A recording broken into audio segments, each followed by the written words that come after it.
Hey everybody out there, this is Seto, and today for you guys I'm going to be profiling for you a deck that I've enjoyed playing a lot of lately, and that is Metaphys.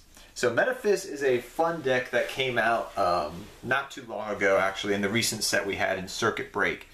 And I've been playing this deck online for quite some time, and I finally got around to building the deck actually. Now there's a bunch of different ways you can play Metaphys. You can play Metaphys Invoke.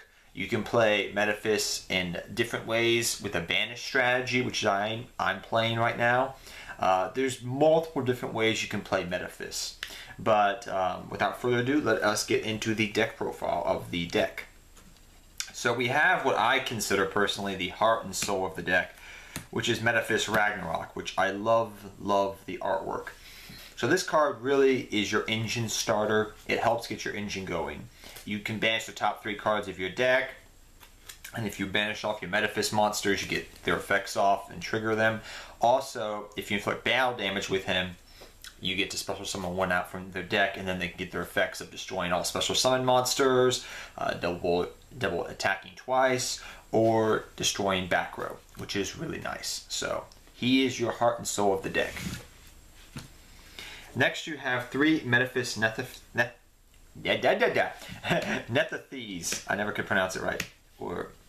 So this card right here, the artwork's really cool. I don't know if you guys can ever have noticed it, because I was actually looking at this card and I finally noticed it. But if you look in the background, you actually see the pyramids of Egypt back there, because Metaphys is actually an Egyptian in Egyptian mythology, if you didn't know. So little cool story behind that.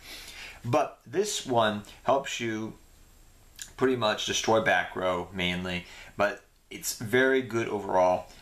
Some people I've seen cut this down to 2 of. I've seen different ratios of people running like randomly, you know, because when I was playtesting the deck, I was running 3 of each, except the big guy that's hard to summon. But I would definitely suggest, if you're not running 3 of it, run 3 of it, because it is really important to run 3.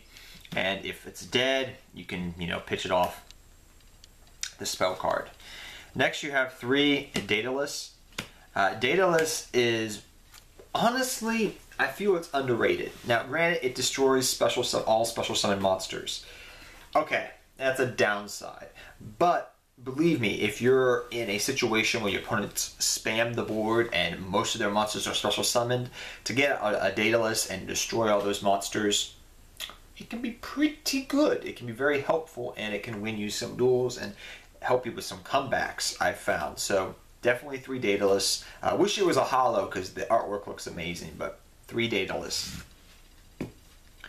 Next we run 3 Tyrant Dragon, or Metaphys Tyrant Dragon to be precise here. Now I will admit I have been playing around with the ratio of this card. Instead of running it as a 3 of, I've been thinking of running it as a 2 of, because sometimes it can get bricky. But at the end of the day, I decided to go with 3 of. So this card can attack twice. It has a big attack. It's a big attack beater as well, so it can help you get over things as well, which is nice. So pretty good card. Next, I run Double Honest. Yes, Honest is at 3 of, and you could run 3 Honest, but I don't feel like you want to rely upon the Honest all the time. And what I mean by that is, it can get clunky at 3 of, I have found, because this deck, inherently, because all the monsters are big, the main ones you want to get on the field, they are big, and it causes bricks. So if you have a hand of something like that, and you have Honest in it, it's not good. Honest works well when you're using it with Ragnarok, and when you're using it with maybe some of your other light monsters that we run in the deck, like Fairy Tale Snow. But it really is in here for Ragnarok, because what you can do is you can go Ragnarok, banish, maybe it gets a little bit of attack because you banish some Metaphys cards off of it. So you're getting that. Or if you didn't mill anything, say you milled bad, you could be like, okay, well, I'm going to attack, Honest, run over, do the piercing, now I'm going to bring out my monster, and you get the effect off, so forth and so on. That's how it works. So that's why you run Honest, mainly for Ragnarok, and I like it as a 2 of. You can also use it for other things as well. Say you got another big monster out and you just use an Honest to get around something like that. So I would suggest 2 Honest, not 3, from playtesting this deck online for a long time and in real life recently. Next, 2 Fairy's Tale Snow. You could run 1 or 2 Fairy's Tale Snow, but she helps banish your monsters to get their effects off, which is nice. And she also, in a pinch, can help be rank 4 fodder as well. She also has a good effect. So overall, I do like the double snow. She comes in handy, and worst case scenario, she's another normal summonable monster you can use to Book of Moon something and then Honest something as well. So I like it as a 2 of in the deck. It really comes out and it can do multiple different things. Next, I run 2 Necroface. Now, Necroface inherently can help you add your banished monsters back to your deck. Well, help add your banished monsters back in general. And then also can help banish things. Now, what you use Necroface for is Gold Sark. Because what you can do is you can go Gold Sark, banish your Necroface. Because Necroface is banished, you get Necroface's effect to banish the top 5 cards of your deck. If they're Metaphys, great. So you get their effects off later on. So overall, Gold Sark with Necroface is how you work this. So double Necroface, and it can help in other ways as well. Be rank 4 fodder if you want to go down that route because you're not going for dataless and you need to get out of a certain situation. Like say they have a card that's really hurting you, like hurting light monsters. Say they have Light Imprisoning Mirror. So okay, well I'm going to go normal summon on level 4, normal summon on level 4, make Tornado Dragon, pop, that, continue on with my day, or whatever the case may be. So 2 Necroface. Next, I run this card, which is so good, and I have to look at it to pronounce it properly. As Metaphys. The artwork looks amazing on this card, just from an artistic standpoint, but the card's really, really good. So I'm going to read it to you, if you guys don't know what it does. Once per turn, banish 1 Metaphys card from your hand, and if you do, draw 1 card. Awesome. Once per turn, if your Metaphys card is in the owner's possession is banished, apply the effects depending upon whose turn it is. Your turn. All monsters on the field lose 500 attack and defense except Metaphys monsters. Second effect.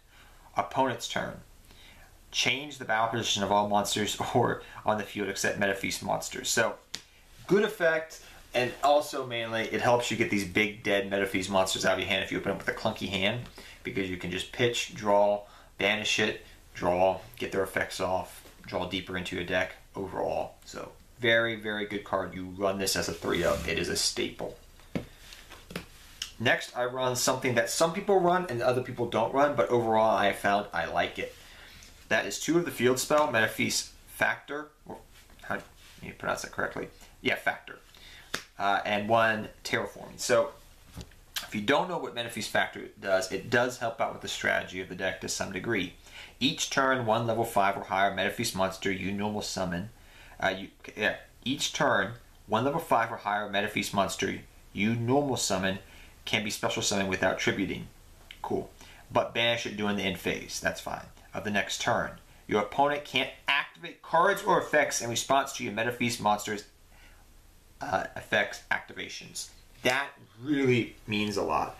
So if they're trying to strike it, if they're trying, well not strike it, but if they're trying to negate it to some degree or stop it, it's really hard for them to do that.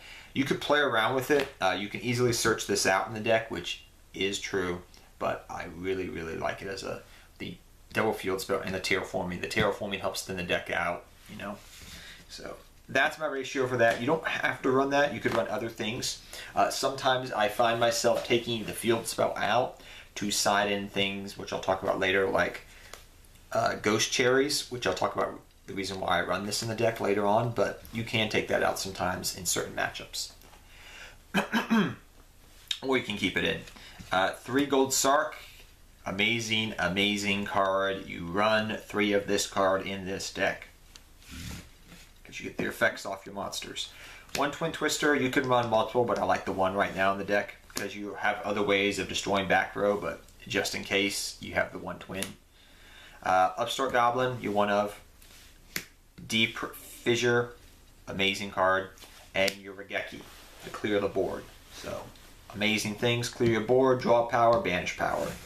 All good things. The one thing I'll mention, if you get the 1 of defissure or the 1 of macro, it hurts so many decks nowadays. It really does. I'm not joking. Next, I run 3 Waterfalls of Dragon Soul. Now, some people run this as a 2 of, but I like it as a 3 of because it's literally a Rhoda in trap form. It kind of reminds me of Glyfnir, I think it is, the Nordic trap card that can add a Nordic monster from your deck to your hand. It reminds me a lot of that, actually. So I like running 3 of this, and the cool thing is, what I like doing is, you run a lot of traps in this deck, which is cool. So you can set a lot of back row, and I've had some people that don't know what I'm playing in a tournament. They'll be like, oh, he's playing Paleo, so they'll play around as if I'm playing Paleo. It's like bluffing, especially if you don't have a Ragnarok and you're not normal summoning right away.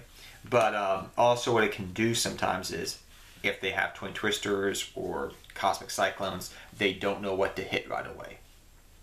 So it does help out. But 3 Waterfall of the Dragon Souls, I love the card. It's pretty useful.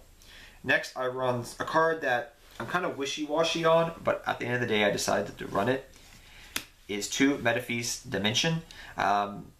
This card is okay. I do like it though overall as a 2 of. But if you guys don't know what it says, it says if your opponent special summons a monster except doing the damage step, you can target 1 monster of your banished Metaphys monsters, special summon it. But it is banished during the end phase of the next turn. If your other Metaphys card in your owner's possession is banished while you control this already face up in your spell and trap zone, you can target 1 of the cards your opponent controls, banish it. You can only use the effect of Metaphys Dimension once per turn. So overall, I like it. It is a trap, so it is slow. I wish it was a spell, a continuous spell card, but I'm not going to complain. I like the power of setting traps and getting in my opponent's head. So double of this card, it comes in handy a lot. Then I run the 1 Macrocosmos, great card. Oh, to you new players out there that don't know this old ruling, I'll come back to that ruling in a second, but I also run to finish off the deck 1 Solemn Warning, double Solemn Strike. Now, here's a cool little ruling you gotta watch out for. Even if you're just not playing this deck and you have this ever happen to you, now you have the knowledge. If someone activates Macrocosmos on you, you can Solemn Warning the Macrocosmos and destroy Macrocosmos, because Macrocosmos states, when this card resolves, you can special summon 1 Helios the Primordial Sun. Now, nobody plays Helios the Primordial Sun, but because it says that, you can warning the Macrocosmos. That's what a judge friend told me years ago, and I've read up on it. You can do that. I've done that once in a tournament at a regionals. So, I've done it back when warning was at 2 of. You did a lot more, and when this card was being played a lot, you could do that. But cool little factoid. Maybe the ruling has changed since I remember that, but cool little factoid if you didn't know. So that is the main deck for the most part, guys, right there. The extra deck, you don't really need an extra deck for this deck. I want to go over the extra deck, and I'm going to talk to you guys about what you can do instead of running the extra deck afterwards. So, run my tokens, my Skylar Toka and my Winona token, because they're fly girls. Yes, they're fly girls. Utopia package, pretty simple. Number 70, Castel, Tornado Dragon. I decided to run double Bagasucha. Your 101, your Giant Hand, your 103, your Cowboy, Felgrand, and this, there's a reason, and 1 Spiral Double Helix. So, the reason I put this as the 15th card in the deck is because I want to explain something to you. You really don't need an extra deck with this deck, which is pretty cool. You could run your basic rank 4s or whatever you wanted to run, go right ahead. But the reason I put stuff in like this and this here is to talk about something, mainly this here. So, you can run Winter Cherries in this extra deck, and you can easily put it in your main deck. I would suggest siding it because you don't know your matchup. But you can easily just tech out this deck with, you know, these different slots. Like, you have probably 3, 4, 5 slots, 6 slots that you could probably put in, like ABC Buster, Spiral Double Helix, Dante if you're going to face that, or whatever other things are out there. And you can put your winter cherries in very easily. Put them in. Oh, you're playing that deck? Winter cherries. Banish that. Hurts their strategy and can help you win the duel. So really, know that this functions like this, like a regular Metaphys deck, but you can definitely put your Ghost Reaper and Winter Cherries in your side deck and make your side deck have targets for it very easily in this deck, because the deck is not reliant upon the extra deck. So, little thing to tell you guys about Winter Cherries with that. But I hope you guys all enjoy this deck profile. Until next time, take care, have fun dueling, good luck dueling. And I love this archetype because it's based off old dragons. Like, this is based off the Ragnarok card, which I love the artwork of. And then when I found out they made a new version of it, I said I have to build this deck because I love the fact that I'm using Tyrant Dragon and all those old school cards with new effects. But, yep, hope you guys enjoy this deck profile, and take care, have fun dueling, good luck dueling, I'll see you guys next time. Hope you guys all enjoy this deck profile, and if you did, please leave a thumbs up and remember to subscribe. Take care, guys.